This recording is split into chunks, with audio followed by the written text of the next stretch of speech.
After long days friends తో కలిసి start అయిపోయి లాస్ట్ వీకే వెళ్ళాం ఫ్రెండ్స్ తో, కానీ అది కాలేజ్ కి అనమాట. కానీ ఈ రోజు మేము వెళ్ళింది షాపింగ్ డిమార్ట్ కి వెళ్ళాం అనమాట. ఫ్రెండ్స్ తో కలిసి ఎక్కడైనా వస్తే ఏమవుతుందో తెలుసు కదా మీకు. ఆల్రెడీ నా వీడియోస్ లోనే చాలా చూసేసి ఉంటారు మీరు. మా ఫ్రెండ్స్, మేము ఫ్రెండ్స్ తో ఉంటే ఏం చేస్తామో అటా విత్ మల్టీగ్రెయిన్స్.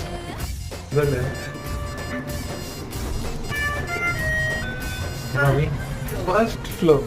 స్పెషల్లీ మేము వెళ్ళింది డిమార్ట్ కి క్లాత్ షాపింగ్ చేద్దామని. మాకు కావాల్సింది దొరికేసినాయి అనమాట. ఇప్పుడు అప్కమింగ్ డేస్ లో ఈద్ కూడా వస్తా ఉంది, దానికోసమే అనమాట. Shopping completed. డిమార్ట్ లో మాత్రం ఐస్ క్రీమ్ చాలా తక్కువ ప్రైస్ లోనే దొరుకుతాయి ఇప్పుడు మీకు. మేము ఐస్ క్రీమ్స్ తినాలంటే మా దగ్గర స్పూన్స్ లేవని బయటకు వచ్చేసి పాప్కార్న్ తిన్నామన్నమాట. ఈ పాప్కార్న్ డిమార్ట్ ముందరే దొరుకుతుంది అనమాట. DMart special popcorn. అది కూడా ఒకసారి టేస్ట్ చేసేద్దామని అది కూడా చేసేసాం. ఎస్ అఫ్ కోర్స్ బాగానే ఉంది. ద చాయ్ లవర్స్ అనమాట వీళ్ళు. చాయ్ టైం అయిపోయిందని ఇప్పుడు వీళ్ళు చాయ్ తాగుతున్నారు నన్ను వదిలేసి. मैं जो नहीं पीता चाय. I don't like chai and tea also. Chai lovers ఏం చెప్పండి నేను, తాగండి మీరు. మేమైతే తొందరలోనే రిటర్న్ అయిపోయాం.